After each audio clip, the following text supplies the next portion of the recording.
온전케 되는 것이 이제 신앙이 성장해야 된다는 거에 대해서는 알았어요. 그런데 온전케 된 증거는 뭐고 그 기준이 되는 건 뭘까? 그거에 대해서 성령께서 주신 성경 구절이 있습니다. 성경 말씀에 여러분 고린도전서 13장 가시기 바랍니다. 고린도전서 13장 8절. 여러분 고린도전서 13장이 주제 전체적으로 뭐에 대한 장이죠? 사랑에 대해 처음부터 끝까지 사랑에 대해서 얘기합니다. 여러분 고린도전서 13장 보시기 전에 12장 31절을 보세요. 12장 마지막 부분. 성령의 은사들에 대해서 12장에 쭉 얘기하시다가 마지막 부분에 가서는 이렇게 얘기합니다. 그렇지만 그런 은사들 말고 너희는 더 큰 은사를 사모해라. 내가 또한 가장 좋은 길을 너희에게 보이리라. 그 가장 좋은 길이 뭐예요? 사도 바울 통해서 보여준 그 길은 13 바로 다음 장에 나오는 사랑입니다. 이것이 가장 좋은 길입니다. 가장 좋은 길 사랑. 여러분 고린도전서 13장 8절부터 그냥 제가 읽을 때 따라와 주시기 바랍니다. 사랑은 언제까지나 떨어지지 아니하되 예언도 패하고 방언도 그치고 지식도 패하리라. 우리는 부분적으로 알고 부분적으로 예언하니 온전한 것이 올 때에는 부분적으로 하던 것이 패하리라. 여러분 부분적으로 하던 것은 다 패한다고 합니다. 그렇지만 언제까지나 떨어지지 않고 패하지 않는 건 뭐라고요? 사랑이에요. 여기서 말하는 사랑은 언제까지나 떨어지지 아니하되 예언도 패하고 방언도 그치고 지식도 패하리라. 우리는 부분적으로 알고 부분적으로 예언하니 온전한 것이 올 때 그 온전한 것이 온다고 하는데 그 온전한 것이 뭐예요? 여러분의 인생에 사랑이 오는 것입니다. 믿으십니까? 사랑이 오는 거예요. 율법이 아니라 억지로 어떤 목적을 달성하기 위해서 남겨진 자가 되기 위해서 움직였던 것이 아니라 뭐에 의해서 움직이는 사람이 되는 거예요? 사랑이 목적 삼고 사랑이 나를 움직이고 사랑이 내가 동기가 돼가지고 움직이는 그 수준이 됐을 때 그 다음에 읽어드릴게요. 온전한 것, 그 사랑이 올 때 부분적으로 하던 것이 패하리라. 여러분 11절 너무나 중요합니다. 내가 어렸을 때는 말하는 것이 어린아이와 같고 깨닫는 것이 어린아이와 같고 생각하는 것이 어린아이와 같다가 장성한 사람이 되어서는 어린아이의 일을 버렸노라. 그럼 이게 무슨 뜻이에요? 여러분 어린아이 꼬마 아이 어린아이를 데려다 놓고 무슨 생각을 하던 무슨 말을 하던 한계가 있어요 없어요? 무슨 말을 하던 어린아이의 말을 하게 되고요. 아무리 기특한 생각을 해도 어린아이가 생각할 수 있는 걸 하고 어떤 행동을 해도 어린아이가 할 수 있는 것 이상을 넘지 못합니다. 그런데 어린아이와 같다가 장성한 사람이 되어서는 어린아이의 일을 버렸노라. 이게 무슨 뜻인지 아세요? 방언도 지식도 부분적으로 하던 모든 것들이 패하지만 온전한 것이 오면은 부분적으로 하던 것이 패한다는 지금 이 본문의 말씀은 여러분 사랑이 오기 전에는 네가 무엇을 하던 무슨 말을 하던 무슨 행동을 하던 무슨 행동이에요? 어린아이의 일에 불과한 거예요. 이해되시나요? 근데 온전한 것이 오게 되면은 그러니까 지금까지는 어때요? 다 그냥 사랑으로 하지 않은 것들 많은 헌신, 많은 행실, 많은 노력 하나님 앞에 드린 막 봉사 이런 많은 것들 사랑으로 하지 않은 것들은 어린아이들이 하는 것에 지나지 않대요, 주님께는요. 근데 여러분, 온전한 것이 올 때에는, 그리고 이거 같은 말이 11절에 반복됩니다. 어린아이와 같다가 장성한 사람이 되어서는 어린아이의 일을, 어때요? 버리노라. 온전한 것. 이 사랑이 올 때, 우리가 사랑으로 동기 삼고, 우리가 사랑으로 목적 삼아서 사랑으로 동기부여 삼고, 우리 살 때, 그것이 장성한 자의 기준이 된 줄로 믿습니다. 어느 정도까지냐고요? 심지어 13장 11절도 보세요. 사람의 방언과 천사의 말을 한다 할지라도 네가 사랑이 동기가 되어서 사랑으로 하지 아니하면 어때요? 소리나는 구리와 울리는 꽹가리가 되고 믿으십니까? 아무리 내가 그럴듯하게 연주한 것 같고 헌신하고 하나님 앞에 사람의 방언을 아름답게 하고 천사의 방언 소리를 아름답게 해도 하나님 편의 모습 볼 때는 네가 사랑으로 하지 않았다면은 이 나의 소리가 어떻게 들리는 거예요? 하나님 편에는요? 구리와 꽹가리 소리밖에 안 들리는 거예요. 이해되시나요? 이게 지금 성경 13장이 그 말이에요. 지금 또 어느 정도냐고요? 내가 예언하는 능력이 있어 모든 비밀과 모든 지식을 알고 또 산을 옮길 만한 모든 믿음이 있을지라도 사랑이 없으면 내가 아무것도 아니에요. 많은 사람들이요, 많은 마지막 때의 지식을 알기를 원합니다. 마지막 때 계시를 알기 원합니다. 그 때를 분별하기를 원합니다. 그렇지만 그 모든 지식을 알고 또한 마지막 때의 산을 옮길 만한 믿음까지 행하는 어떤 그런 믿음의 사람이 됐어요. 놀라운 거예요? 안 놀라운 거예요? 놀라운 거예요. 그 엄청난 지식과 그런 놀라운 그 믿음의 그 놀라운 사람들의 찬사를 받은 그런 신앙의 사람 같지만 그가 그 믿음을 쓴 동기가 그 지식을 추구한 동기가 주님을 위해서 혹은 영혼들을 살리기 위한 갈급한 마음으로 사랑을 따라서 구하라라고 했는데 사랑을 따라서 구한 게 아니라 자기의 의를 세우려고 노력하고 사람들에게 인정받기 위해서 하고 내 사역을 세우기 위해서 노력했다면 그 지식이나 그 믿음이 하나님 앞에서는 아무것도 아니니라. 믿으십니까? 지식 많은 사람을 부러워하지 마세요. 믿음이 큰 사람을 부러워하지 마세요. 사심 없이 정말 순수하게 주님을 사랑하는 사람을 부러워하세요. 전 그런 사람이 부럽습니다. 마지막 때의 지식에 대해서 알고 있고 때를 분별하고 지금이 어느 때고 앞으로 어떤 것이 일어날 것이라고 다 아는 거 멋있죠? 놀랍죠? 대단한 것 같죠? 사랑으로 했다면 정말 더 이보다 좋을 수는 없겠죠. 그렇지만 그런 것을 기대하고 여러분 그런 사람이 되려고 하기보다 보다 더 중요한 것 사랑의 사람이 되기를 힘쓰십시오. 주님을 사랑하세요.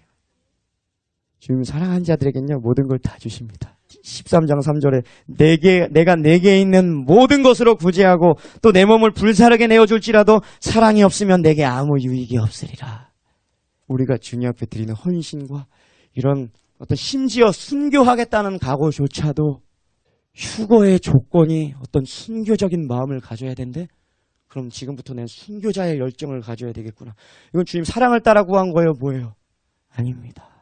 위대한 사람이 되려고 하지 마시고 위대한 하나님의 사랑에 더 감격하는 사람이 되시기 바랍니다. 우리가 살아가면 그가 먼저 우리를 사랑하게 했기 때문입니다. 여러분 어쨌든 어린아이 이제 버리시기 바랍니다. 어린아이를 버리세요.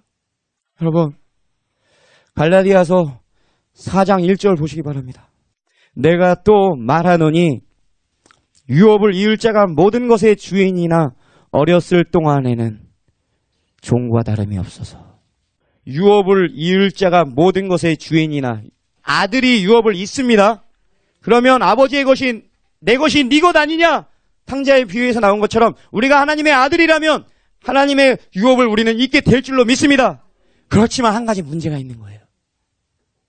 유업을 이을 자가 모든 것의 주인은 맞다. 그렇지만 어렸을 동안에는 종과 다름이 없어서 그 아버지가 정할 때까지 후견인과 청직이 종 아래에 둔대요. 여러분 이해되시나요? 종은 유업을 받아요? 못 받아요? 못 받습니다. 여러분 아들이 되세요. 어렸을 동안에는 종과 다름없습니다. 아까 어린 것과 장성한 자의 그것이 무엇이 오고 안 오고의 결정적인 기준이 뭐가 있다고요? 사랑 온전한 것이 오게 될 때 어린아이의 일을 버린다는 거예요. 사랑으로 내가 하기 시작할 때 어린아이에서 내가 벗어버리고 성장한 것입니다. 이 얘기예요. 그러므로 하나님의 나라를 이거 어렸을 때는 하나님의 유업을 이걸 받지를 못하는데 하나님의 유업을 받지 못하는 자가 휴거는 어떻게 바라고 주님의 온전한 신부라고 어찌 그걸 생각할 수 있겠습니까? 이해되시나요? 성장하시기 바랍니다. 사랑을 추구하세요. 그래서 에베소서 3장 17절 한번 보시기 바랍니다. 에베소서 3장 17절에 사랑이 오기 전에는 어린아이이고 사랑이 오면은 장성한 자가 된다고 지금 말씀드렸어요. 그리고 사랑이 온 다음에 사랑으로 행하기 시작할 때 하나님 보실 때 너가 성숙한 자가 됐다고 인정하시는 거예요. 그럴 때는 어때요? 아버지의 것을 유업을 받아요? 못 받아요? 받아요. 그러니까 우리가 충만한 하나님의 유업을 받으려면 어떻게 해야 된다고요? 성장해야 되는 거예요. 그러니까 뭐를 추구해야 된다고 그랬죠? 사랑을 추구해야 된다. 그 얘기가 지금 에베소서 3장 17절에 여러분 보시기 바랍니다. 믿음으로 말미암아 그리스도께서 너희 마음에 계시게 하시옵고 많은 사람들이 이 수준에 머물러 있어요.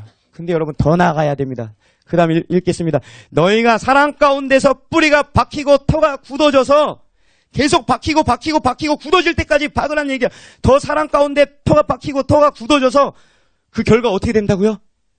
사랑을 추구하게 될 때 어떻게 돼요? 18절에 능히 모든 성도와 함께 지식에 넘치는 그리스도의 사랑을 알고 여러분 사랑을 원하고 사랑을 추구하고 사랑으로 행하는 자들이 그리스도의 사랑을 더 깨닫는 줄로 믿습니다.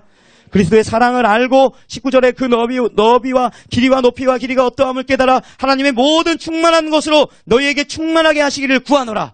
여러분 하나님의 모든 충만하게 하시기를 기도한대요 사도 바울이. 근데 그건 아무에게나 주는 게 아니라 하나님의 충만한 모든 하나님의 천국의 좋은 것들은 누구에게 준다고요? 사랑을 깨달은 자들, 사랑으로 성장한 자들. 이해되시나요? 사랑으로 온 사람들이 장성한 자가 되고 이들이 아버지의 것을 유업으로 받을 것입니다. 에베소서 4장 13절. 예, 아까 한번 우리가 봤던 구절이지만 그 다음 문맥에 필요한 것이 있어서 우리가 보겠습니다. 우리가 다 하나님의 아들을 믿는 것과 아는 일에 하나가 되어 온전한 사람을 이루어 그리스도의 장성한 분량에 충만한 데까지 이르리니 이는 우리가 이제부터는 어린아이가 되지 아니하여 사람의 속임수와 간사한 유혹에 빠져 온갖 교훈의 풍조에 밀려 요동치 않게 하려 함이라. 오직 사랑 안에서 참된 것을 하며 범사에 그에게까지 자랄지니라. 그는 머리니 곧 그리스도라. 여기서 여러분 여기서도 말합니다. 곧 그리스도까지 그에게까지 자란대요. 근데 어떻게 무엇을 통해 자라요?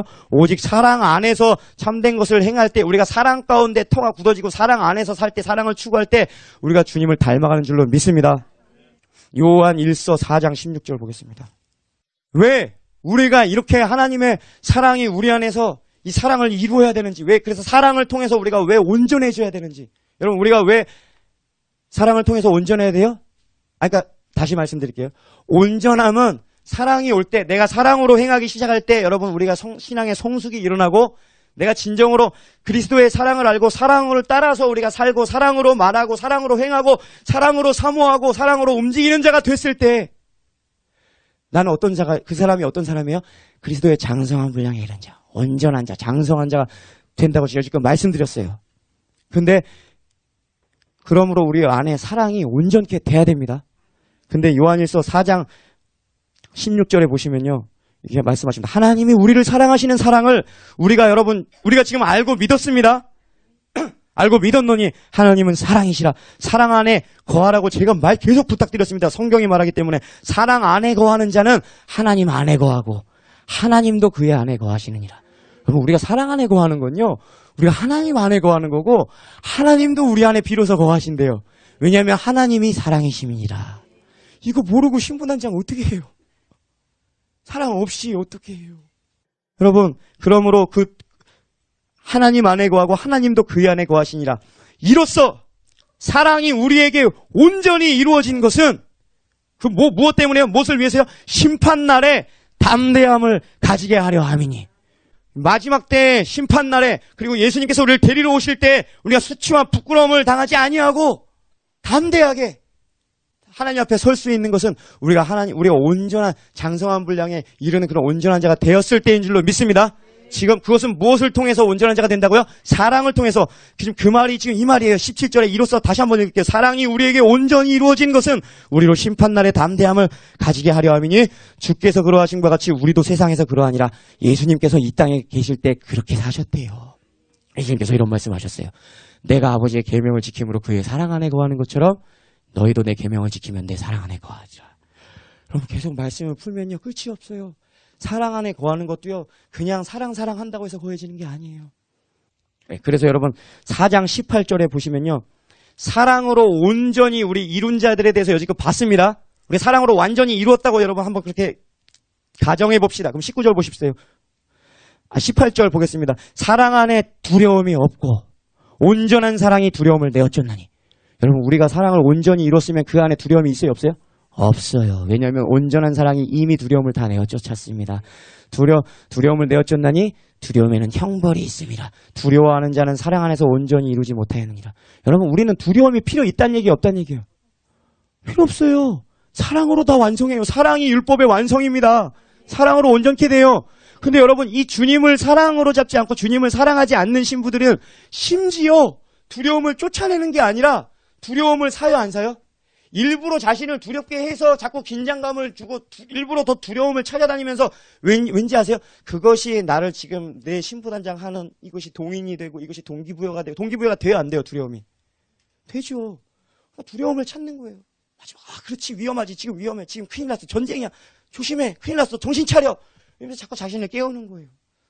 그게 그 자체가 다 나쁘다는 게 아니라 사랑이 빠진 상태에서의 그런 두려움으로 동기부여 삼는 것이 잘못됐다는 얘기예요.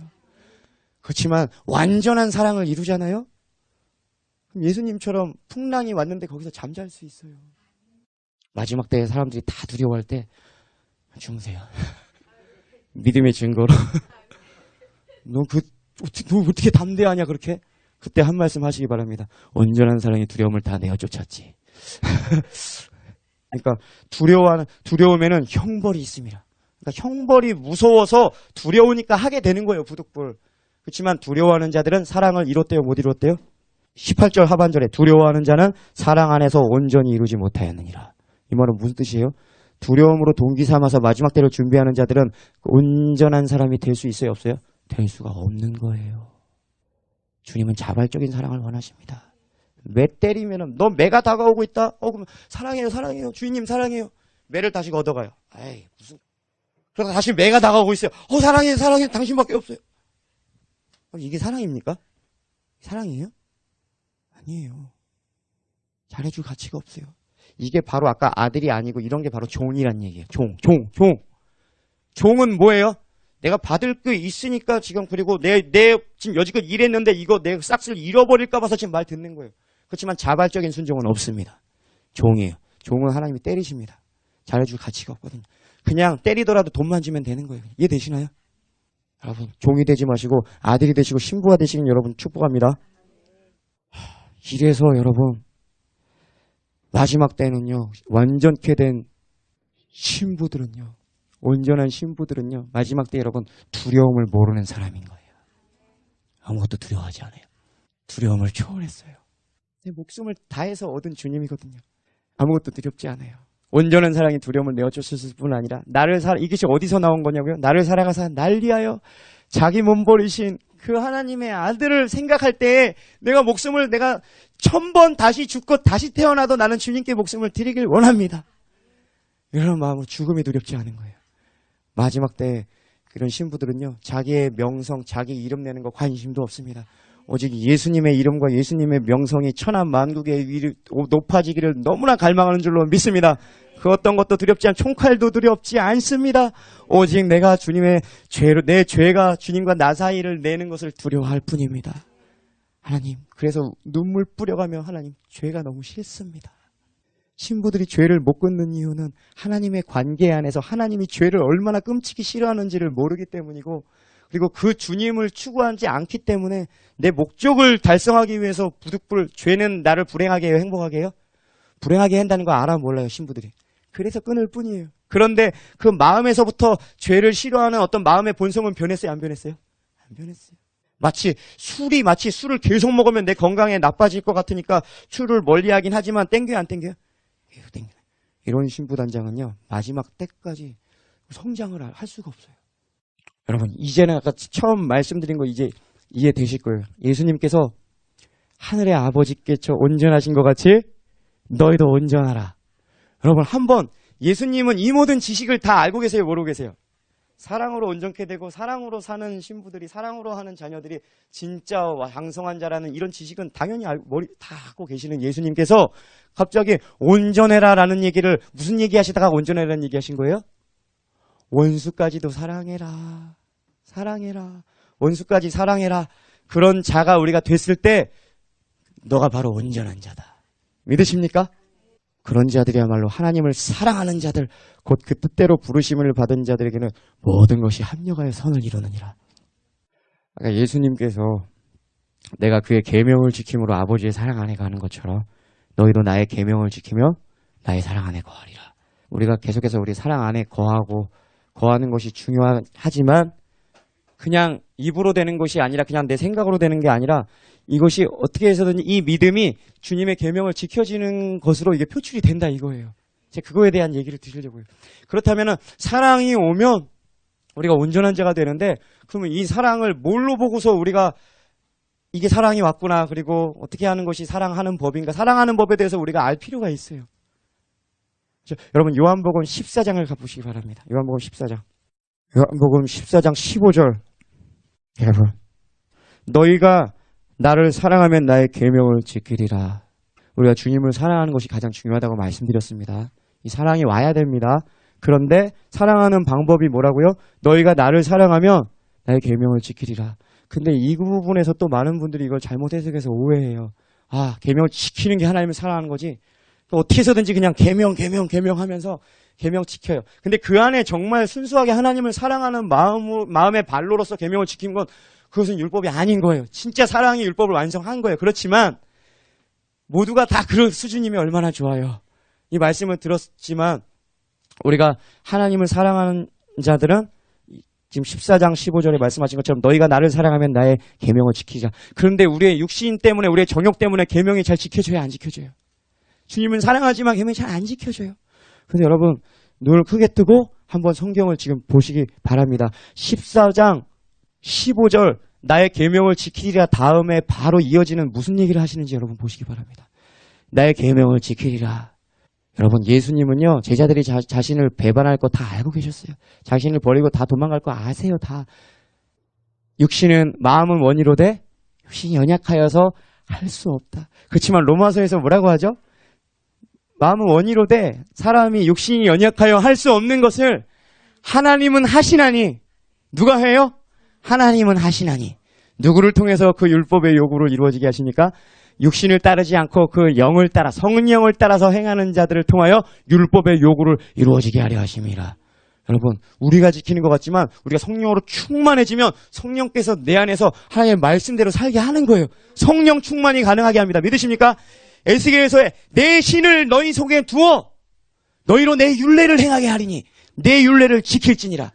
하나님은 악인을 기대하지 않으세요. 의인은 없으되 하나도 없다. 악인들에게 하나님 기대하지 않으세요.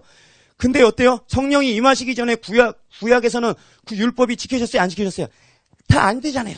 다 지킬 수가 없잖아요. 그래서 다 악인으로 정죄로 다 드러났잖아요. 그렇지만 그리스도 예수 안에 있는 자에게는 더 이상 정죄함이 없나니 누가 우리를 그 죄와 사망의 법으로 또 해방해요? 생명의 성령의 법이. 그러니까 여러분 너희가 성령을 따라 행하라. 그러면 육신의 소욕을 이루지 아니하리라. 그러니까 이건 뭐냐면요. 제가 아까 말씀드린 게 이거예요. 계명 말씀대로 살아야 돼. 내 육신하고 계속 싸워가면서 내 육신을 막 죽이고 누르고 했을 때 지켜져요? 안 지켜져요? 안 돼요. 그렇지만 내 계명을 지키려고 하는 게 아니라 성령님을 주님 나는 아무것도 할 수 없습니다. 반대로 거꾸로 출발합니다. 나는 아무것도 할 수 없어와서 오직 성령의 능력이 필요합니다. 성령님을 따라 행하기를 원합니다. 그 영을 따라 행하는 자는 그 영을 따라 생각한다고 그랬어요. 내 생각을 먼저 영의 생각을 바꾸고 나서 너 나랑 좀 얘기하자. 이렇게 하실 수 있잖아요. 네가 진짜 성령을 따라 행하고 죄를 끊길 원한다면 생각을 바꾸겠어요? 안 바꾸겠어요? 그 영의 생각, 말씀의 생각으로 바꾸고 성령의 능력을 힘입어서 하나님의 율법의 요구가 그 영을 따라 행하는 자들을 통하여 이루어지느니라. 예수님께서 누구를 기대하신 거예요? 사람들을 기대하신 게 아니라 누구를 기대하신 거예요? 곧 오실 성령을 기대하고 계시는 거예요. 그래서 예수님께서 말씀하신 거예요. 내가 율법을 폐한다고 생각하지 말아라. 오히려 완성시키러 왔노라. 예수님께서 오므로 내가 감으로써 너희에게 좋은 것은 내가 가야지만이 너희에게 성령이 보내시는 거예요. 여러분 예수님께서 이 성령님을 얼마나 기대하신지 아세요? 성령을 우리에게 보내기를 얼마나 기대하는지 아세요? 한번 생각을 해보세요.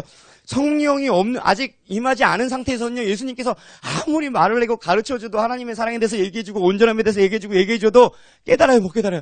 몰라요. 맨날 딴소리예요. 몰라요.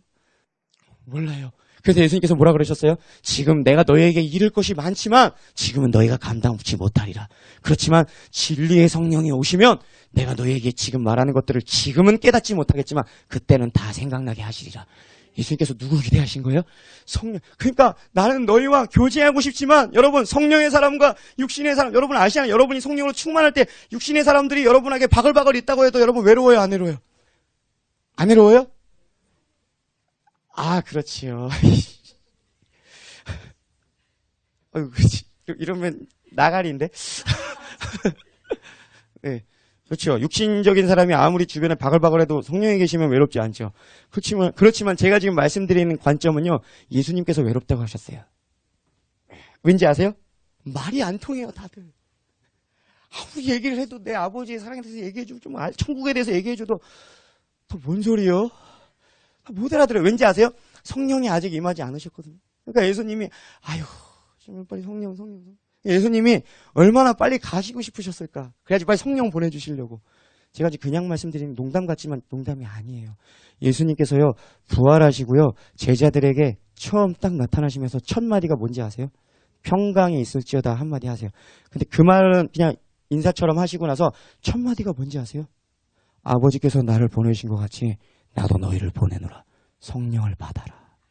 여러분, 그 모진 고통 겪으시고 그 고난 다 통과하시고 나서 완전히 정말 목욕하고 나서 깨끗하게 새롭게 이제 다 된 것처럼 예수님께서 다시 부활하시고 이제 나타났어요. 여러분, 그 한번 예수님의 마음을 생각해 보세요. 얼마나 되게 후련할 것 같아요? 안 후련할 것 같아요? 어떤 의미에서 후련하냐면 아버지께서 내게 하라고 주신 명령을 다 지켜 행해갖고 다 뜻을 이루어 드렸어요? 안 이루어 드렸어요? 다 이루어 드렸어요. 이제 남은 건 뭐예요? 내가 할 게 있는 게 아니라 이제 누가 하실 일이 있는 게 성령께 이들을 맡기는 게 있어요. 예수님 너무나 기대하신 거예요. 그래서 예수님께서 짠 나타나시고서 평안하냐? 아버지께서 나 보내신 것처럼 이제 니들도 가야 돼. 이제 니들 차례야. 성령 받아라. 성경 찾아보세요. 바로 예수님 첫 대화에서 성령 받으라고 하십니다. 성령 받으라. 아버지께서 나를 보내신 것처럼 나도 너희를 보내노라. 이 말은 뒤에 지상 대명령으로 이어집니다. 어디로 보내시는 거예요? 사마리아 땅까지 이루어 내 증인이 되는데 보내는 거예요. 내 증인이 되어달라고 부탁하시는 거예요. 내가 널 위해서 죽어줬잖아. 너 나 사랑하지? 내가 부탁할게. 내 영혼들을 맡아줘. 내 증인이 되어줘. 이들은 어때요? 주님 사랑하는 로 지금 똘똘 뭉쳐있어요. 땅까지도 증인이 되겠습니다. 그런데 어떻게 해요? 이들은 능력이 있어요? 없어요? 없어요. 그래서 아버지께서 나를 보내신 것처럼 나도 너를 보내노라 하신 다음에 바로 성령 받으라 하신 거예요. 그런 배경이 있는 상태에서 여러분 아까 다시 한번 요한복음 14장 15절, 16절 다시 한번 보세요. 그럼 더 이해가 되실 것입니다. 너희가 나를 사랑하면 나의 계명을 지키리라. 그 다음에 예수님은 성령님을 떠올리신 거예요. 이들은 지금 계명 지키지 못하지만 성령님이 오시면 가능하다. 내가 아버지께 구하겠으니 그가 또 다른 보혜사를 너희에게 주사 영원토록 너희와 함께 있게 하리니 그는 진리의 영이라 세상은 능히 그를 받지 못하리니 이는 그를 보지도 못하고 알지도 못함이라. 그러나 너희는 그를 아나니 그는 너희와 함께 거하시며 또 너희 속에 계시겠습니다. 내가 너희를 고아와 같이 버려두지 아니하고 너에게로 오리라. 여러분 다시 여기서부터 다시 한번 보세요. 19절 18절부터요. 내가 너희를 고아와 같이 버려두지 아니하고 너에게로 오리라. 다시 부활하셔서 다시 오신다는 것도 되고요. 그리고 또 성령으로 또 오시는 것도 볼 수 있습니다. 그리고 조금 있으면 세상은 나를 보지 못할 것이로되 너희는 나를 보리니 이는 내가 살아있고 너희도 살아있겠습니다. 이해되시나요? 뭘 의미하시는지 이해되시죠? 20절에 그날에는 그날이 뭐예요? 그날에 주의 영이 임하면 이해되시나요? 그날에 주의 영이 너에게 임하는 그날에는 보십시오. 뭐라고 말씀하시나? 그날에는 내가 아버지 안에 너희가 내 안에 내가 너희 안에 있는 것을 너희가 알리라. 여러분 한번 눈을 크게 뜨고 한번 보세요. 지금까지 항상 예수님께서 뭐라고 하신지 아세요? 예수님께서 이 땅을 걸으셨을 때 아버지께서 어디 계시다고 했어요? 항상요? 내 안에 계시다고 항상 강조하셨어요. 위에도 나와요. 아버지께서 내 안에 계셔서 그분의 일을 하시는 것이니라. 근데 그날에는 거기서는 아버지께서 내 안에 있다는 말을 빼버리십니다. 보세요. 그날에는 아버지가 내 안에 있는 게 아니라 누가 아버지 안에 있어요? 지금까지는 아버지께서는 내 안에 계셔서 그의 일을 행하는 것이라 라고 하신 분이 그날에는 아버지께서 내 안에 계시다는 얘기 안 하시고요. 그날에는 예수님은 여러분 주님께로 가십니다. 근데 보세요. 그 다음 절에 아니라 하반절에 내가 아버지 안에 있고 너희는 어디 있어요? 너희는 내 안에 있고 내가 너희 안에 있는 것을 너희가 알게 되리라. 내가 너희 안에 너희는 내 안에. 이건 연합을 말하는 거예요. 주와 합하는 자는 한 영이니라. 내가 네 안에 네가 내 안에 있는 것을 그날엔 알게 될 거야. 지금은 모르지만 주와 합해서 연합되는 것을 말씀드리는 거예요. 예수님이 지금 몸으로 계실 때는 이들하고 연합할 수가 없어요. 근데 여러분 성령님이 다른 게 아니에요. 예수님의 영이십니다. 예수님께서 영으로 지금 2000년 전에 이 땅을 걸으셨던 예수님께서 이 말씀하시던 예수님의 영이 지금 저와 여러분 안에 지금 계세요. 와, 놀랍지 않습니까? 근데 여러분 20절에 지금 성령님에 대한 얘기를 지금 계속하고 계시잖아요. 근데 21절에 또 무슨 얘기를 하시는지 한번 보세요. 그래서 성령님이 그날에 오셔서 뭘 어떻게 하시겠다는 거예요? 또 계명에 대한 얘기를 하세요. 성령님이 오시는 이유가 이거예요. 내 신을 너희 속에 두어 너희로 내 율례를 행하게 하리니. 이게 주님과 우리가 맺은 새 언약이에요. 옛 언약 율법은 너희가 지키지 못했다. 다 망했다. 그렇지만 내가 너희와 새 언약을 맺노니 이 새 언약은 어때요? 지킬 수 있어요. 내 말씀을 너희 속에 두고 내 신도 너희 속에 두고 이 산에서도 말고 저 산에서도 말고 예루살렘에서도 아니고 오직 영, 인 스피릿, 영 안에서 예배드리는 때가 오나니. 예수님께서 말씀하신 그때가 바로 성령님이 우리에게 오시는 때예요. 이 영광스러운 이 모세가 정말 육신을 가지고 그 신의 산에서 주님과 여러분 대면하는 주님의 영광을 목도하는 그 장면 영광스럽잖아요. 근데 하물며 영의 직분을 가진 우리는 얼마나 더 영광스럽겠느냐. 우리는 날마다 매 순간 여러분이 원할 때마다 하나님의 영광을 볼 수 있습니다. 우리가 수건을 벗은 얼굴로 그의 형상을 보매 저와 같은 형상으로 변하여 우리가 영광의 영광으로 변화되니 곧 주의 영으로 말미암으니라. 주님을 바라볼 때 우리가 변화됩니다. 사랑하지만 우리가 사랑하는 자는 계명을 지키게 되지만 정말 마음은 그렇게 돼요. 주님의 은혜를 체험하고 주님을 사랑하게 됐어요. 그렇지만 마음은 원이로되 육신이 연약하여 계명 지킬 수가 없어요. 로마서 7장에 사도 바울이 오라 나는 공고한 자로다 한 것처럼. 그렇지만 우리가 하나님을 사랑할 수 있는 그 비결을 뭐예요? 성령님이에요. 성령님이 오심으로 우리가 주님을 사랑하여 주님의 계명을 지켜드릴 수 있는 것입니다. 한마디로 내가 사랑하는 분의 말대로 살 수 있는 거예요. 고린도후서 5장 14절. 이 사랑이 우리가 어떻게 주님을 사랑할 수 있게 되는지 아까 요한일서에서 우리가 그를 사랑하면 그가 먼저 우리를 사랑하셨습니다. 여러분 우리가 하나님의 사랑을 알고 믿었노니 우리가 하나님의 사랑을 믿고 알고 믿기 때문에 그 사랑을 깨달은 만큼 우리가 주님을 사랑할 수 있게 되는 것입니다. 여러분 주님을 더 사랑하길 원하시나요?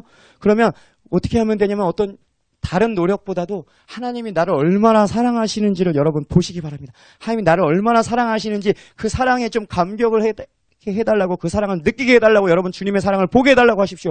여러분 주님을 위해서 목숨을 바쳐서 주님을 사랑하길 원하십니까? 그럼 더 큰 사랑이 필요하시죠? 그럼 여러분을 위해서 목숨 바쳐서 여러분을 사랑하신 그 주님을 생각하세요. 주님을 깨달으시기 바랍니다. 그러면은 그 사랑이 여러분을 강권하게 될 줄로 믿습니다. 여러분 고린도후서 5장 14절에 말씀하십니다. 사도 바울이 이렇게 말하는 거예요. 그리스도의 사랑이 우리를 강권하시는도다. 그리스도의 사랑이 우리를 강권하시는도다. 15절에 그가 모든 사람을 대신하여 죽으심은 살아있는 자들로 하여금 다시는 그들 자신을 위하여 살지 않고 오직 그들을 대신하여 죽었다가 다시 살아나신 이유 위하여 살게 하려 하심이라. 여러분 예수님께서 십자가에 못 박혀 죽으신 이유는 단지 대소 죄사함뿐만이 아니라 우리의 헌신을 끌어내기 위함이래요. 우리의 사랑의 동기, 우리가 주님을 사랑하기 위해 우리가 주님을 위하여 살게 하는 그 마음을 끌어내기 위한 목적도 있다고 지금 말씀하시는 거예요. 이해되시나요? 보시기 바랍니다. 그가 모든 사람을 대신하여 죽으신 이유는 살아있는 자들로 하여금 다시는 자기 자신을 위하여 살지 않고 오직 그들을 대신하여 죽었다가 다시 살아나신 이유 위하여 살게 하려 하심이라. 여러분 우리가 주님을 위해서 산다고 하는 것은 이 열정이 어디서 나오고 무슨 동기가 돼야 되고 이게 이해되시나요? 마지막 때 긴박감이 내가 주님을 위해서 살게 이거 온전한 게 아니라니까요. 성경에 말합니다. 그분이 나를 위해서 죽어주신 이유는 당신을 위해서 예수님이 죽어주신 이유는 다시는 당신 자신 그 사랑을 당신이 깨닫고 당신을 위해서 죽어주신 그 예수님의 사랑을 당신이 받음으로 말미암아 다시는 당신 자신을 위해 살지 않고 누굴 위해 산다고요? 주님께 자발적으로 당신이 헌신을 끌어내기 위해서 하나님이 당신을 위해서 죽으신 거예요. 그럼 여러분 진정한 헌신은 아까 아무리 몸을 불사르게 내어준다고 할지라도 뭐가 없으면 사랑이 없으면 소용없다고 그랬어요. 그래서 똑같은 얘기를 하고 있는 거예요. 사랑이 없으면 소용없대요. 온갖 다른 동기 다 가지고 마지막 때에 열심히 온전한 신부 되겠다고 열심히 하는 것도 여러분 불완전합니다. 왜냐하면 우리는 신부 안에 있는 그리스도 안에 우리 안에 계신 그리스도께 우리는 주목해야 되고 우리 안에 계시는 그리스도께 초점을 둬야 되는데 오늘날 많은 사람들이 미혹에 빠진 게 뭐냐면 더 관심 있는 건 뭐냐면 우리 안에 있는 그리스도가 아니라 그리스도 안에 있는 우리 신부 준비 단장하는 거에 관심이 더 많은 거예요. 이해되시나요? 주의 보시기 바랍니다. 사랑이 없으면 다 헛것이래요. 여러분 여기서 좀 충격을 받으셔야 돼요. 여러분 지금 기도 3시간씩 하신다고요? 4시간씩 하신다고요? 5시간씩 하신다고요? 왜 하십니까? 왜 하십니까? 다른 목적을 가지고 여러분 기도하시다면 여러분이 동기를 바꿔서 사랑으로 동기로 들어가면요 5시간씩 지금 어떤 목적인지는 모르겠지만 5시간씩 기도하던 분들이 2시간밖에 기도 못할 수도 있어요. 무슨 말인지 이해되세요? 지금까지 내가 원하는 게 있어서 간절히 하나님께 기도했는데 원하는 게 있어서 근데 사실 그게 사심없이 주님을 사랑하기 위한 그런 건 아니었어. 근데 이제는 뭐라고? 주님 사랑 없이 한 건 아무 소용이 없다고? 그럼 다 소용없네. 그날에 주님 앞에 섰을 때 괜히 고개 내밀다가 퇴짜 맞지 마시고 지금 시간 있을 때 기회 있을 때 사랑으로 잡으십시오. 그가 여러분을 위해서 죽어주신 이유는 여러분의 헌신을 끌어내기 위함이라고 지금 성경은 말씀하십니다. 이것의 산 증인이 바로 이 말을 한 사도 바울이에요. 이게 바로 사도 바울 이 고백을 한 사람이 갈라디아서 2장 20절을 고백한 똑같은 사람입니다. 내가 그리스도와 함께 십자가에 못 박혔나니 나도 죽었대요. 근데 왜 죽어요? 기름 부음 받기 위해서 죽지 않아요. 휴거되기 위해서 죽지 않아요. 남겨진 자가 될까 봐 두려워서 내 자아를 십자가에 못 박는 게 아니래요. 사도 바울은 고백입니다. 내가 그리스도와 함께 십자가에 못 박혔나니. 왜 죽는 거예요? 들어보시기 바랍니다. 내가 그리스도와 함께 십자가에 못 박혔나니. 그런즉 이제 내가 사는 것 아니요 오직 내 안에 그리스도께서 사신 것이라. 이제 내가 육체 가운데 사는 것은 나를 얼마나 사랑하셨으면은 나를 사랑하사 날 위하여 자기 몸까지 버리신 그 예수님을 하나님의 아들을 믿는 믿음으로 사는 것입니다. 바울이 자신을 나는 날마다 죽노라. 여러분 우리가 바울로 날마다 죽노라 그걸 보면서 자아 죽음에 대한 설교도 많이 해요. 그러므로 자아 죽어야 됩니다. 날마다 죽어야 됩니다. 여러분 휴거되기 원하세요? 자아 죽어야 됩니다. 능력 받기를 원하세요? 자아 죽음이 필수입니다. 성령님을 원하세요? 자아 죽어야 됩니다. 그러면요 많은 사람들이 목숨 걸고 기름 부음 받으려고 달려듭니다. 자아 죽음에 못 죽어서 안 달란 것처럼 한이 맺혀서 자아 죽으려고 그래요. 다른 목적들 때문에. 성경에서 말씀하시는 자아 죽음은요 어떤 목적을 위해서 자아 죽는 것이 아니라 사도 바울처럼 나를 사랑하사 날 위하여 자기 몸 버리신 예수님을 생각할 때 이거예요. 갈라디아서 2장 20절은 이거예요. 이건 현실이고 체험입니다.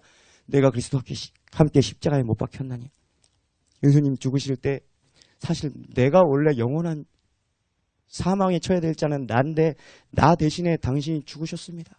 그때 나라는 사람도 그때 주님이 죽으셨을 때 나라는 사람은 죽은 것입니다. 이해되시나요? 내가 그리스도와 함께 십자가에 못 박혔나니. 주님이 죽으실 때 나도 내 목숨은 당신 것이 됐네요. 당신을 위해서 살겠습니다. 거저받은 인생 주님을 위해서 살겠습니다. 나를 사랑하사 날 위하여 자기 몸 버리신 하나님의 아들을 믿는 믿음 안에 사는 것이라. 여러분 이 사도 바울의 이 소망이 이 수십 년 동안 변함없는 이 사랑을 유지할 수 있었던 비결이 내가 너희 가운데 거했을 때 예수님과 예수님 십자가에 못 박히신 것 외에는 아무것도 알지 아니하기로 작정했노라. 무슨 뜻인지 아세요? 예수님 십자가에 못 박혀 죽으신 것이 지금 사도 바울의 가슴을 불태우고 있잖아요. 그런데 이 고백을 한 건요. 그 예수님을 다메섹 도상에서 만나고 수십 년이 지난 다음에 고백한 거예요. 수십 년이 지난 그 순간에 내가 너희 가운데 있을 때 나 때문에 예수님이 십자가에 못 박혀 나 때문에 죽으신 것 외에는 내가 아무것도 알지 아니하기로 작정하였노라. 무슨 뜻인지 아세요? 많은 계시들이 있지만 너무나 많은 계시가 많아서 교만해질까 봐 가시를 줄 정도로 계시가 많지만 다른 좋은 계시들이 있어서 이걸로 만족하고 이걸로 만족하면 뭐가 가려질까 봐 나를 위해서 십자가에 못 박혀 죽으신 예수만 붙잡고 간 게 사도 바울이에요. 여러분 이게 열정의 근본이고 열정의 동기고 이게 끝까지 열정의 변함없었던 십자가 신앙을 여러분 가지시기 바랍니다. 십자가 신앙.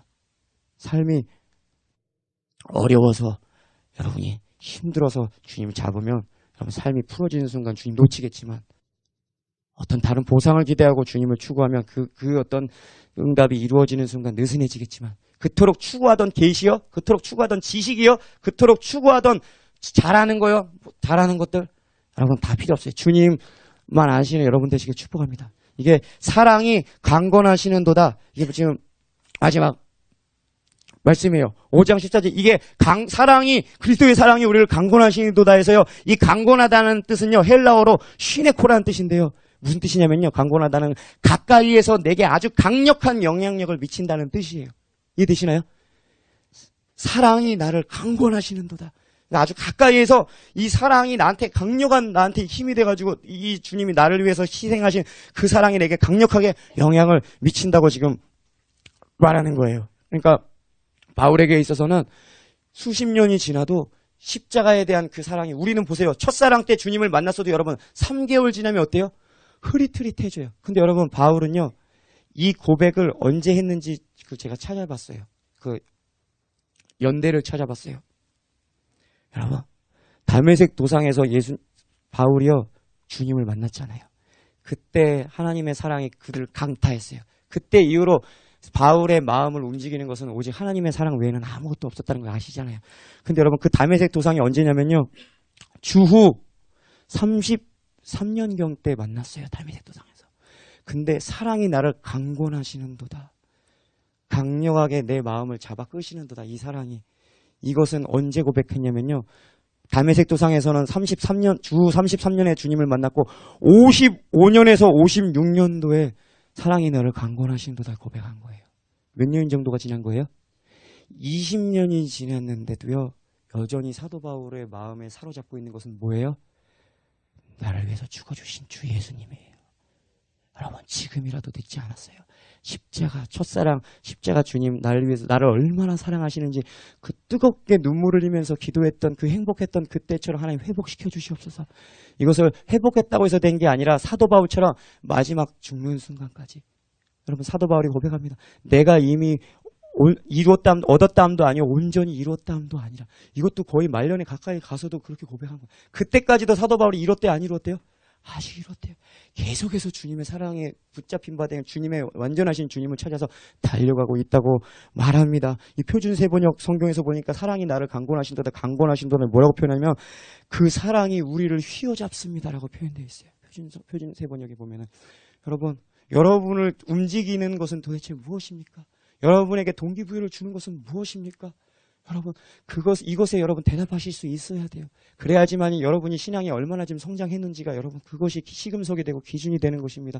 여러분 사도 바울처럼 20년이 지났어도 사랑이 나를 휘감는도다. 그리스도의 사랑이 나를 휘어잡는도다.